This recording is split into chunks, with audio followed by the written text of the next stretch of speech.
che si racchino scioppada.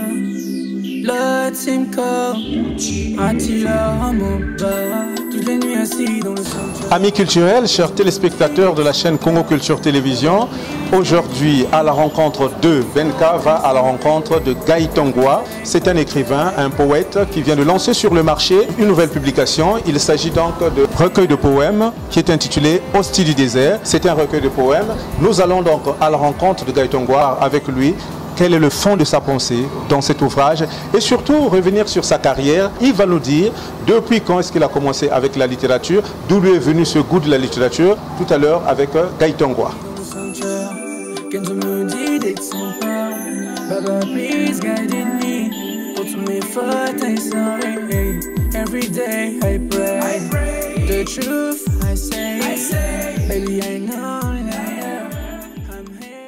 Bonjour Gaëtan Goua. Bonjour. Alors comment vous sentez-vous? Je me sens très bien et je suis très heureux de vous recevoir ici parce que je pense pour ma part que les médias doivent faire un grand travail sur la littérature, sur la promotion de la littérature parce que l'écrivain lui il écrit, il blanchit les nuits, mais c'est à vous de faire la promotion, de faire connaître les livres, de faire connaître les écrivains. Merci beaucoup. Congo Culture vient justement à votre rencontre pour essayer de parler avec vous du livre de façon générale. Mais nous sommes là dans un contexte précis. C'est le Covid-19 qui est en train de battre son plein, avec beaucoup de conséquences d'ailleurs. Alors, est-ce que vous en souffrez quand même, vous, les littéraires, surtout les écrivains? Oui, en tout cas, c'est tout le monde, c'est tous les secteurs qui en souffrent, surtout la culture. La culture en souffre même le plus parce que nous n'avons plus la possibilité d'organiser des rencontres littéraires. Nous n'avons plus la possibilité de rencontres littéraires. Moi, par exemple, j'avais un projet avec un comédien, metteur en scène, qui a fait l'adaptation théâtrale de mon œuvre. Mais nous ne pouvons pas jouer en public parce qu'il y a des restrictions liées au Covid. Et ça retarde les projets littéraires. Donc la Covid, c'est quelque chose qui est venu nous prendre de court, qui est en train vraiment de sévir dans ce monde. Et donc, il n'y a aucun secteur qui est épargné par la Covid-19. Bien sûr, aucun secteur n'est épargné par cette maladie. Mais entre-temps, Gaëtan Goua continue de travailler. Et tout récemment, vous avez publié votre dernier recueil de poèmes. Je pense donc à Hostie du désert. Ça veut dire que vous avez travaillé dans l'ombre. Oui, mais ça, vous savez, on écrit seul. Donc, on continue à travailler. Pour ma part, j'écris pratiquement tous les jours. Il n'y a pas un seul jour qui peut s'écouler sans que je l'écrive un vers, que je réfléchisse sur quelque chose. Donc pour moi, écrire est devenu pratiquement comme, je peux dire comme, disons, un poison. Quelque chose qui m'envoûte, quelque chose qui me préoccupe tous les jours. Donc j'écris, je travaille, on travaille dans l'ombre, on continue à travailler, mais la Covid, c'est vraiment un frein à l'épanouissement de la littérature, disons de la culture. Vous voyez qu'en Europe, il y a des artistes qui sortent dans les rues pour pouvoir réclamer qu'on rouvre les salles de spectacle. Donc c'est quelque chose qui empêche vraiment l'épanouissement. Vous savez, l'écrivain, lui, il écrit, bien sûr, s'il écrit pour lui, mais il faut bien qu'il parte à la rencontre des lecteurs. S'il ne rencontre pas les lecteurs, il n'est pas serein. Ça veut dire que j'écris pour moi-même, mais j'écris pour que les gens lisent, pour que je puisse être interrogé par les lecteurs, que je puisse organiser des présentations dédicaces, que je puisse organiser des cafés littéraires pour échanger avec le public. Et ça, quand il n'y en a pas, ce n'est pas une bonne chose pour un écrivain. Exactement. Alors, Hostie du désert, un titre très évocateur. De quoi parlez-vous exactement? C'est un texte que j'ai écrit dans le cadre du Grand Prix littéraire Thomas Sankara 2020. C'est un texte que j'avais envoyé là-bas. J'étais parmi les 10 lauréats, donc j'étais sorti 8e. En principe, le texte devait être publié là-bas sous forme d'anthologie avec d'autres textes, mais j'ai pensé que pour ma part, je devais le publier et donc je l'ai fait. Bon, Hostie du désert, comme son titre l'indique, parle de tous les morts qui sont tombés au désert, les morts dus à, j'appelle-moi, le banditisme de nos frères djihadistes.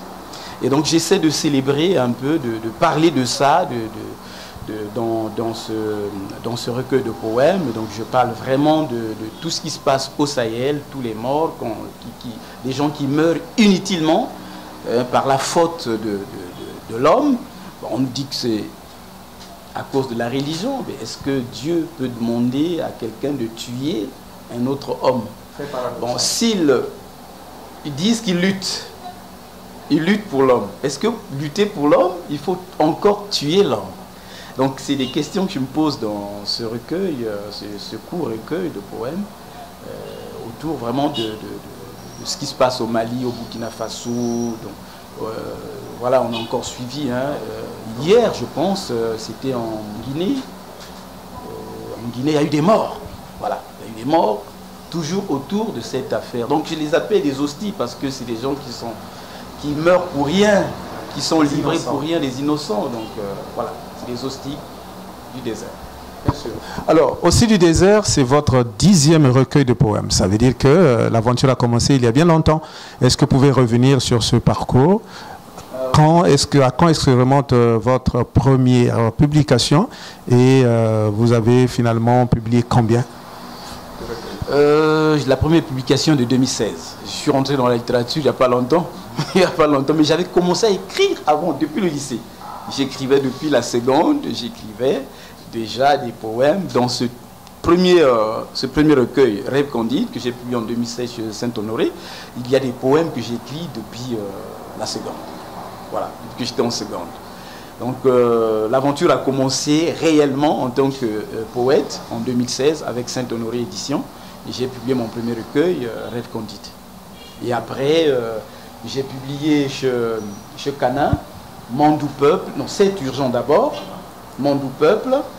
Et puis je suis venu avec Renaissance africaine, j'ai publié 4 livres. Le premier c'était Ode pour une vie, Ode pour mon enfance.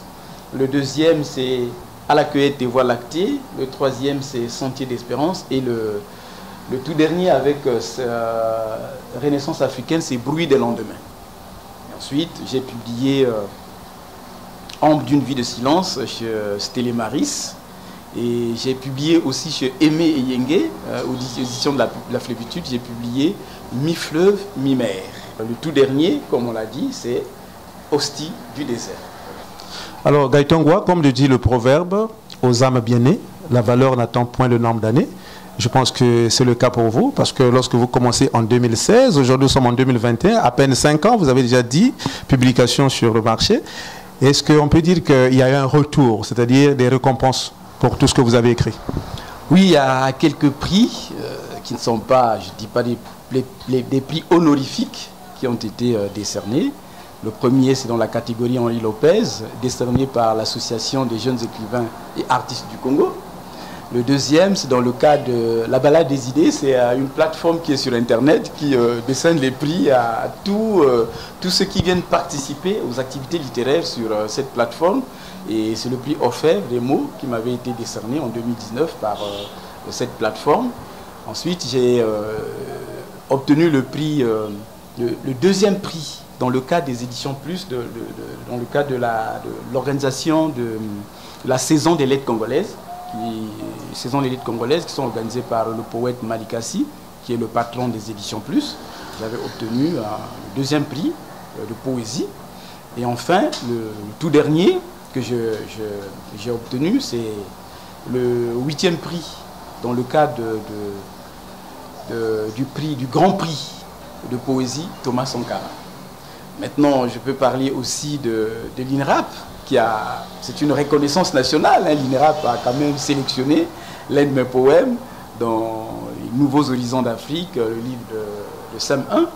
Pour moi, c'est plus qu'un prix littéraire, parce que c'est une reconnaissance nationale. Donc pour moi, il y a un retour. Je ne dis pas que... ça veut dire que le travail se fait quand même. Voilà. Le travail se fait, il est apprécié également à sa juste valeur. Nous allons donc prendre un extrait de ce poème qui figure dans le livre Nouveaux Horizons d'Afrique, classe de CM1. Avec votre permission, M. Ngwa, vous allez donc nous lire cet extrait du poème dont l'INRAP vous fait l'honneur. Ça se trouve déjà à quelle page? Ça se trouve à la page 124 du manuel de lecture de la classe de CM1. ici au Congo.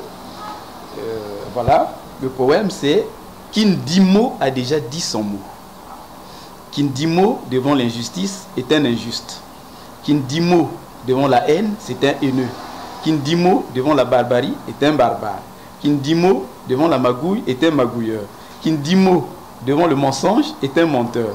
Kindimo devant la tricherie est un tricheur. Kindimo devant le vol est un voleur. Kindimo devant le crime est un criminel. Kindimo devant l'oppression est un oppresseur. Kindimo devant la tyrannie est un tyran. Donc c'est un poème qui avait été tiré de ce livre, Mon doux peuple. Voilà. Et est-ce que vous pouvez nous parler de la philosophie de ce poème? Qu'est-ce que vous dénoncez? Des antivaleurs. Voilà, les antivaleurs. Une société ne se développe pas avec des antivaleurs. Une société se développe avec des valeurs qui sont reconnues universellement. Donc, vous savez que le vol, la tricherie, la tyrannie, ce sont des antivaleurs. Ça ne peut pas permettre à une société de s'épanouir normalement. Donc, il s'agit de ça. Et c'est pédagogique, c'est simple. Et j'ai compris pourquoi l'INRAP a sélectionné. Parce qu'il faut former la conscience des jeunes. Un élève qui est encore au CM1, s'il a intériorisé ces valeurs-là, qui sait que le vol, ce n'est pas une bonne chose, qui sait que la tricherie, ce n'est pas une bonne chose, alors nous allons commencer à bâtir la société de demain qui sera basée sur la justice, sur les valeurs universelles. Donc il s'agit de ça. Très bien dit, M. Gaïtongwa. Je pense que c'est de cette littérature dont nous avons besoin, une plume consciente qui éduque et qui fait que la jeunesse puisse emprunter le droit chemin. Alors, nous poursuivons notre entretien. Le constat qui est fait, c'est que la quasi-totalité de vos publications sont orientées vers un style, un genre littéraire qui est la poésie. Est-ce que c'est un hasard, c'est un fait fortuit ou bien vous avez une raison à cela? Bon, la raison c'est que pour moi la poésie me parle plus que les autres genres littéraires. Hein. Je suis profondément poète. Pour ne pas dire que je suis poète pur comme Jean-Blaise Bilombo Samba qui n'écrit que de la poésie. Il me posait la question de savoir, mais le roman, il dit, mais je ne sais pas comment on écrit un roman.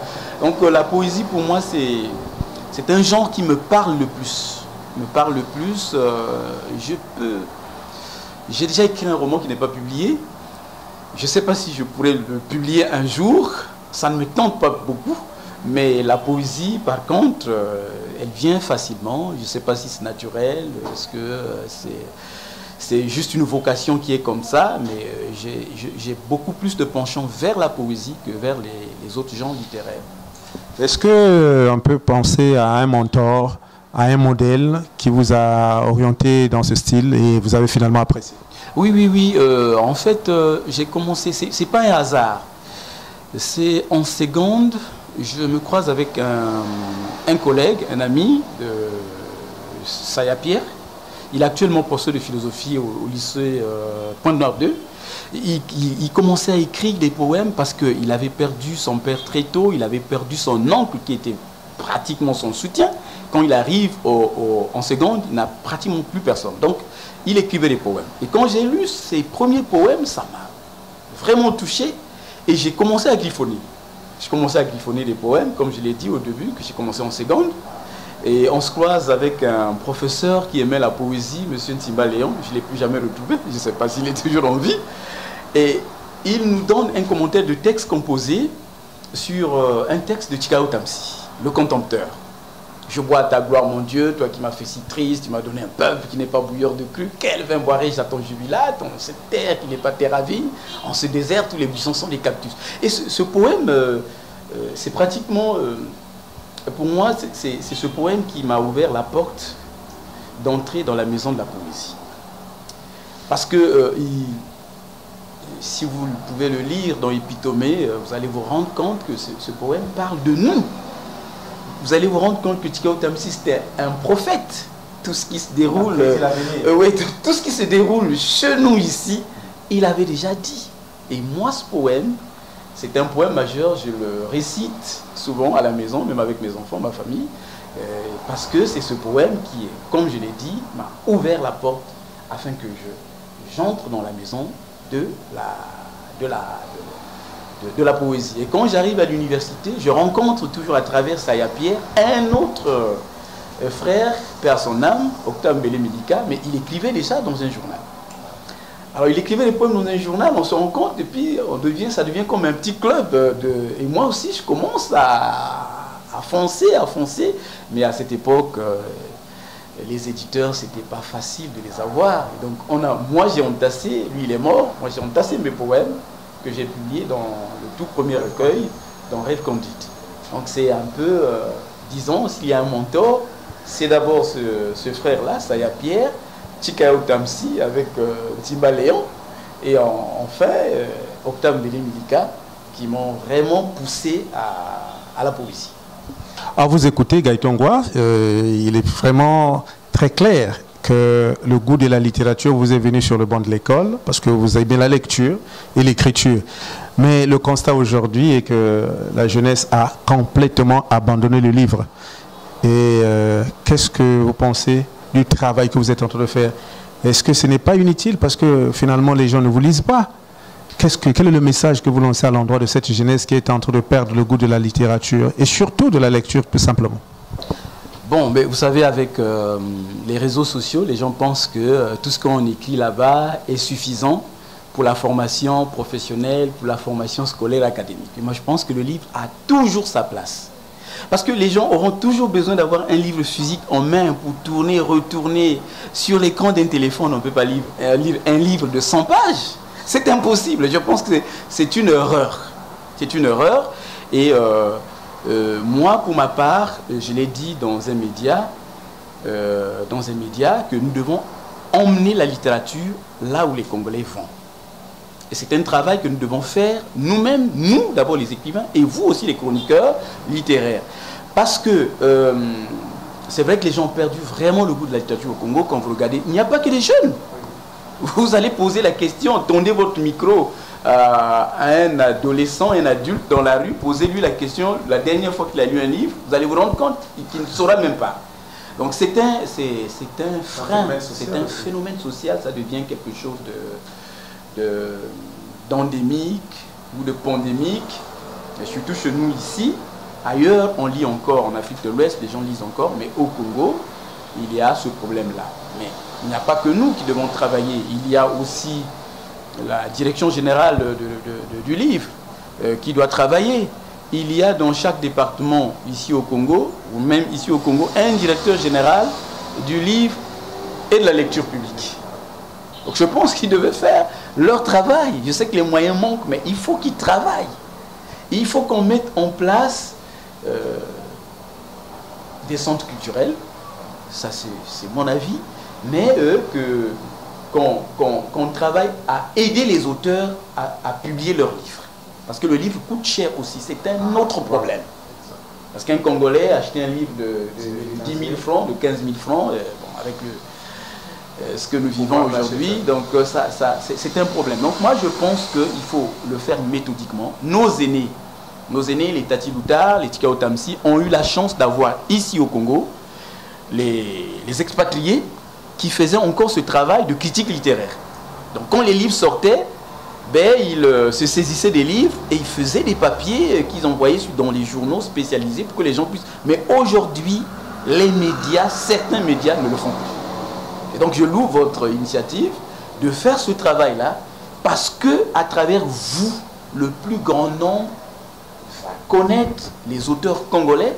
Parce qu'aujourd'hui, quand vous parlez avec des aînés, ils ne parlent que de Ndongala, ils ne parlent que de Maxime Debeka, comme si la littérature s'est arrêtée avec eux. Mais je vous assure qu'au Congo, chaque jour, on publie.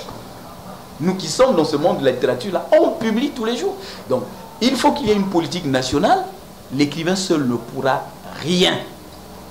Politique nationale, il y a déjà un ministère de la culture qui est là, qui devait travailler. La culture, ce n'est pas seulement le FESPAM, ce n'est pas seulement la musique.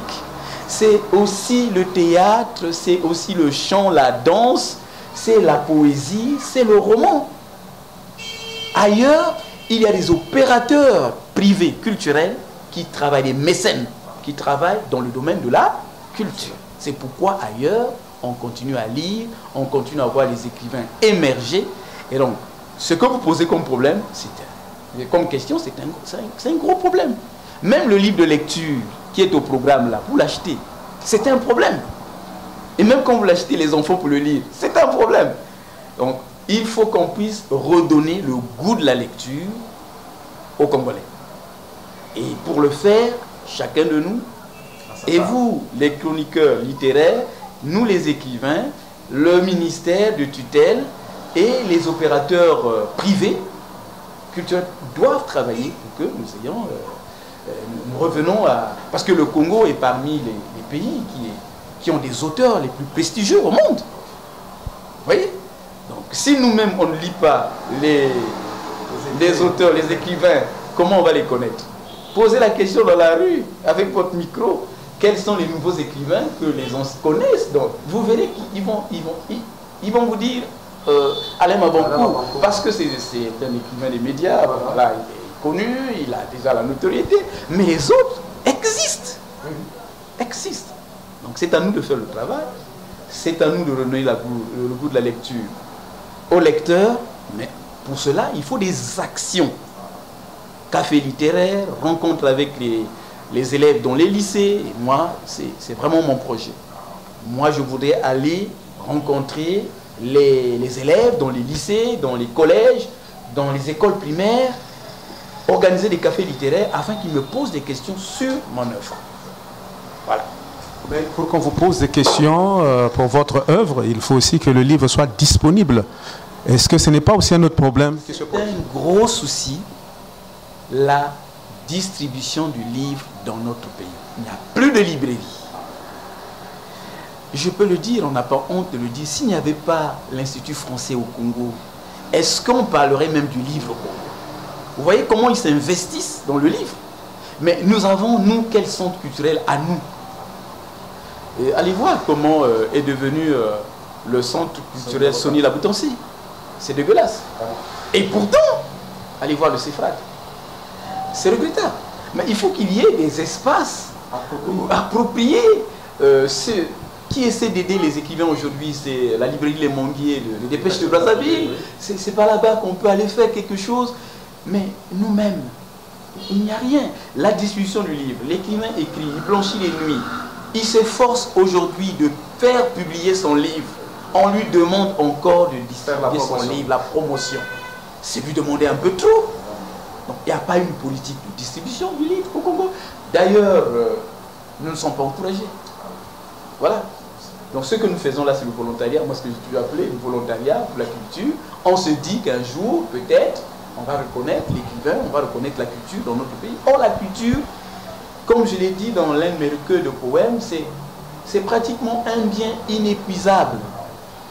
Si on investit dans la culture, c'est pour la postérité. C'est pour la postérité, il n'y aura pas la rupture, parce qu'il y a vraiment des créateurs au Congo. La distribution du livre, c'est un problème, la lecture, c'est un problème, et ça, c'est le travail du directeur général de la lecture, du livre et de la lecture publique. Il doit faire son travail. Alors, chacun de nous devait faire son travail. Gaëtan l'a dit, c'est une responsabilité partagée par les différents acteurs du secteur du livre. Mais, Gaëtan, vous ne pensez pas qu'il y a vraiment un grand problème au niveau des classes du secondaire? De la 6e jusqu'en terminale, les auteurs congolais sont restés pratiquement les mêmes. On continue d'utiliser les vieux romans, les vieux recueils. Est-ce que ce n'est pas aussi une façon de nuire à la nouvelle génération? Bon, mais je ne sais pas qu'est-ce que je peux dire à ce sujet. C'est le constat que nous faisons, nous tous. Nous avons lu les mêmes livres depuis des années. Alors qu'il y a des nouveaux qui arrivent, on devait faire la promotion de tout le monde. Et l'INRAP, vous voyez, dans les classes du primaire, vient de faire un travail. Il y a des nouveaux auteurs qui viennent rentrer dans les livres de lecture. Ça devait être le cas dans les classes du secondaire, au lycée.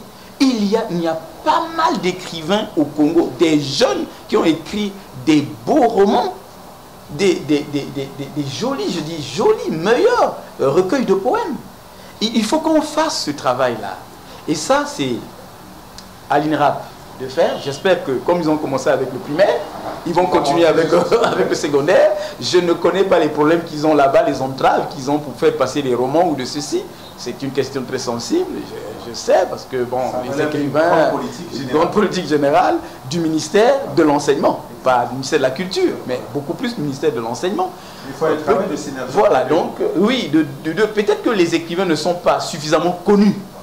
Ce que je dis, ils ne sont pas suffisamment connus. Mais pourquoi les écrivains ne sont pas suffisamment connus? Parce qu'il n'y a pas une politique de distribution du livre. On devait avoir cette politique-là.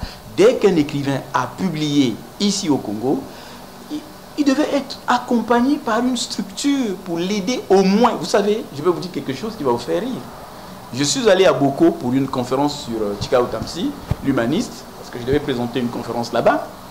À la fin de la conférence, le chef de département du français du lycée de Boko est venu me voir pour me dire qu'ici à Boko, il y a une bibliothèque où il n'y a aucun livre d'un auteur congolais. Si nous ne sommes pas connus à 150 km de Brazzaville, mais à Ifondo qui nous connaît.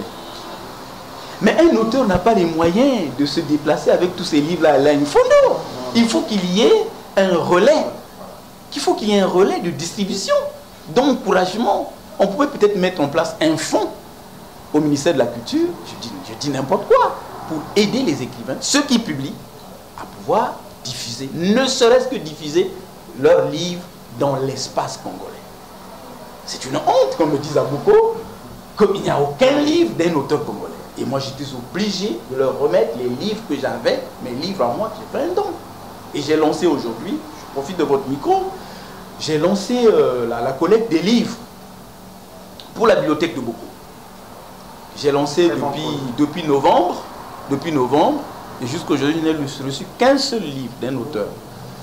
Vous voyez, alors que je fais du bruit sur les réseaux sociaux, qu'on m'apporte et qu'on parte déposer. Ça, c'est beaucoup. Mais Kinkala, mais Dongu, Oyo, mais on a besoin des livres. Mais est-ce qu'un auteur seul peut avoir de l'argent, tirer tous ces exemplaires-là et les envoyer dans ces localités? Vous voyez? Donc, vous savez, ça doit être une politique générale. Et ça, je pense que c'est le pouvoir public ou les opérateurs privés culturels qui peuvent le faire. Alors Gaïtongwa, au-delà des difficultés que vous venez d'évoquer sur l'avenir du livre, je pense que vous restez serein, droit dans vos bottes pour continuer à produire ces œuvres que nous avons tant savourées. Est-ce qu'on peut dire que vous avez encore des projets d'écriture? Oui, moi je vous l'ai dit, j'écris tous les jours. Hein. Avant fin avril, il y a un autre recueil qui va paraître dans une édition canadienne. Il y a un recueil qui sera publié dans une édition canadienne avant fin avril. Et j'ai d'autres projets d'écriture, donc j'ai beaucoup de manuscrits déjà terminés qui n'attendent que les éditeurs. Donc s'il y a un éditeur qui peut venir auprès de moi, qui peut accepter de me publier, ben, je suis prêt. Alors, parlons justement de cette relation écrivain-éditeur. Est-ce qu'on peut dire que c'est une relation aisée, très facile entre ces deux? Aujourd'hui, je l'ai dit dans un média, tous ceux qui vous disent, qui publient à compte d'éditeurs, je dis parfois c'est des faux éditeurs. Parce que ils vous disent qu'ils publient à compte d'éditeurs, mais par contre, ils vous imposent d'acheter 50 exemplaires avant la publication de votre. Donc vous payez avant. C'est déjà une contribution. Un éditeur à compte éditeur ne demande pas une contribution financière à l'auteur. Il demande juste ces informations et le texte. Donc aujourd'hui, au Congo, publier, il faut avoir un peu d'argent dans la poche. Hein. On n'a pas de honte de le dire. Or, un écrivain ne devait pas payer pour publier. Il a travaillé, il a blanchi ses nuits, mais c'est aux éditeurs de faire leur travail. Certains éditeurs sont de non seulement, ils publient 2-3 livres, bon, après, il n'y a plus d'autres publications, donc le livre ne peut pas aussi circuler. Donc, de ce côté-là aussi, les éditeurs devaient faire un travail. Là, ils rendent disponible le livre physique. Parce que sur les plateformes Internet, oui, c'est vrai, Mais au Congo, on a encore la culture du livre physique, on doit le tenir. Donc ça aussi, c'est une politique qui devait être mise en place. Mais il faut reconnaître que les éditeurs, hein, c'est des chefs d'entreprise. Hein. Donc ils ont besoin d'argent, d'un retour financier. Ils ne vont pas publier tout le monde comme ça. Voilà, au quart du tour. Ils ont besoin Mais c'est un calvaire, publier un livre. Je vous assure que c'est un calvaire. C'est du volontariat, comme je le dis. C'est un calvaire. Il faut un peu d'argent dans la poche pour publier les livres. Et je le dis et je le redis, un écrivain ne devait pas payer de l'argent pour publier un livre. Il faut que les éditeurs aussi puissent prendre conscience de ça. Ils peuvent filtrer les livres, d'accord. Mais qu'ils fassent le commercial seulement avec les livres, ce n'est pas une bonne chose. Ce n'est pas une bonne chose parce que bon, quelqu'un a l'argent, il emmène un manuscrit, on publie. Non, ils peuvent mettre leur filtre, mais qu'ils publient à compte d'éditeur. Ça, c'est la fonction première d'un éditeur. Voilà. Donc, c'est l'écrivain aujourd'hui. Il y a des gens qui ont beaucoup de manuscrits dans les maisons qui ne peuvent pas les publier parce qu'il faut des moyens. Donc, et ça aussi, comme je l'ai dit, ce sont des opérateurs culturels, des mécènes. Hein? Aujourd'hui, les musiciens, ils sont aidés par les gens. Mais un écrivain, quand vous venez avec un projet, moi-même je l'ai déjà fait, je peux vous faire rire. Mais on ne vous regarde pas. On ne vous regarde même pas. Pour quelles raisons, on ne sait pas. Bon, la musique, bon, comme dans la musique, la dédicace, c'est un peu ça. L'écrivain, lui, bon, il se concentre sur son sujet et il ne regarde pas ça. Mais non, nous devons regarder l'avenir du pays, l'avenir de la jeunesse. Parce que qu'est-ce que nous laisserons à ces jeunes-là? Nous, aujourd'hui, on fait le volontariat. Mais que laisserons-nous à la jeunesse? Mais c'est ça qu'il faut laisser. C'est la plus grande richesse. Demain, le bois peut s'épuiser, le pétrole peut s'épuiser, mais la culture est inépuisable. Voilà. Alors, Gaëtan Ngoua, nous arrivons au terme de notre entretien. C'est vrai qu'on ne pourrait pas évoquer tous les sujets, nous aurons d'autres occasions pour cela. Mais est-ce que vous avez un mot particulier à l'endroit de qui? Bon, un mot particulier à l'endroit de la presse, vous qui faites ce travail, vraiment je vous encourage parce que nous, écrivains, on a besoin de ça. On a besoin de ça parce qu'un écrivain, la plupart sont des pauvres. Hein.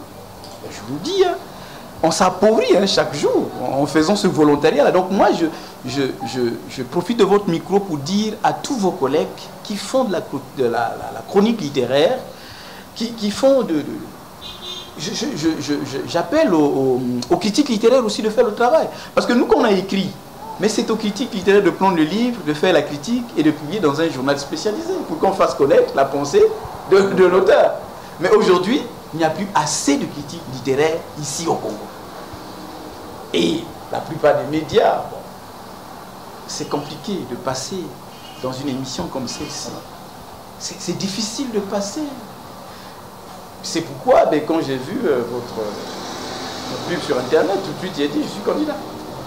Parce que je le fais avec d'autres médias, je suis toujours parmi les pionniers dans ce genre d'émissions. Parce que je pense que nous tous devons conjuguer des efforts pour faire que la littérature puisse avancer. Sans ce travail-là, les livres que nous écrivons resteront lettres mortes. Ça va mourir dans l'œuf, dans nos maisons, personne ne les connaîtra, alors qu'il y a des tas d'instructions ici, des connaissances dans ces livres. La preuve, c'est que l'INRAP s'est saisi de mon texte, c'est parce que je l'ai publié, pour mettre dans un livre et travailler à la conscientisation de la jeunesse. Donc le livre est un instrument important pour un pays, pour un peuple, pour la jeunesse et pour tout le monde. Aider les écrivains à pouvoir mettre en valeur leurs publications et aussi aider la jeunesse à être conscient des enjeux de l'heure. C'est vraiment le leitmotiv de Gaëtan Ngoua qui se bat depuis Belle Lurette pour mettre en valeur, mettre en lumière le livre et surtout de faire la promotion des valeurs qui devraient incarner justement la jeunesse et pourquoi pas la société dans son entièreté. Vraiment, merci beaucoup, Monsieur Gaëtan, de nous avoir reçus. Congo Culture vous garantit donc sa disponibilité pour vos différentes activités parce que c'est une chaîne 100% culturelle qui est là à pouvoir faire la promotion de tout ce qui est culture Et d'ailleurs, parlant de la culture congolaise, nous sommes là à 100% pour la culture congolaise. Nous sommes très heureux d'avoir été reçus par vous dans votre bureau pour faire la promotion non seulement de vos publications, mais aussi pour vous faire connaître notre média qui existe depuis quelques mois et qui sera là pour accompagner tous les écrivains à travers nos différentes chroniques. Surtout, annoncer aux téléspectateurs qu'en dehors de l'émission À la rencontre 2, qui nous a mené justement à la rencontre de Gaëtan Ngoua, il y aura une chronique qui sera présentée très prochainement par notre excellente Koyin Senya Katos Katos, qui va donc parler du livre et son auteur. Salut très chers amis culturels, Katos Katos pour vous présenter l'émission Le livre et son auteur. À suivre bien sûr sur la chaîne Congo Culture Télévision, le rendez-vous littéraire de la culture congolaise. Suivre l'émission Le livre et son auteur, c'est se donner un rendez-vous avec la littérature congolaise. Retrouvez le portrait des écrivains et le contenu de leurs livres à travers des interviews exclusives, des reportages et des entretiens à bâton rompu. Le livre et son auteur, c'est aller à la découverte des poésies, des poèmes, des nouvelles, des contes et bien sûr des romans. Je pense que la parole sera à l'honneur pour les écrivains. D'ores et déjà, vous pouvez nous contacter aux numéros qui sont indiqués au bas de cet écran pour envoyer vos publications afin que nous puissions rentrer en contact avec vous et faire la promotion. Le livre doit exister, le livre est pour la postérité. Pour paraphraser M. Gaëtan Ngoua qui a dit, si on écrit et qu'on ne fasse pas la promotion, ce sera des lettres mortes qui vont rester là et qui ne serviront à rien. Merci de nous avoir suivis, chers téléspectateurs. Nous étions à la rencontre de Gaëtan Ngoua. Moi, c'est Ben Robinson. Je vous retrouve la semaine prochaine avec une autre édition. Mais avant de terminer, je pense qu'il y a une surprise de la part de M. Gaëtan Ngoua. Voilà, la surprise, c'est que je vous offre ma toute récente publication, Hostie du désert. Et vous pouvez compter sur moi, sur les dons des livres, parce que chaque fois que je recevrai des lots de livres, je passerai vous voir, vous donner, parce que je dois vous encourager à pouvoir faire la promotion du livre. Et donc j'encourage d'autres écrivains à pouvoir vous contacter, qui ne disent pas qu'il n'y a que Gaëtan Ngoua, qui est, voilà, pourquoi seulement lui. Ben, envoyez vos livres, et puis voilà, ils vont travailler, parce que sans livre, il ne peut pas parler de vous. Donc merci beaucoup d'être venu jusqu'à moi. Merci. Merci. En tout cas, c'est la chaîne Congo Culture qui vous remercie. Dans le sanctuaire, Kenzo me dit d'être sympa. Baba, please guide me. Pour tous mes fautes, I'm sorry. Every day I pray. The truth I say. Baby, I know that I'm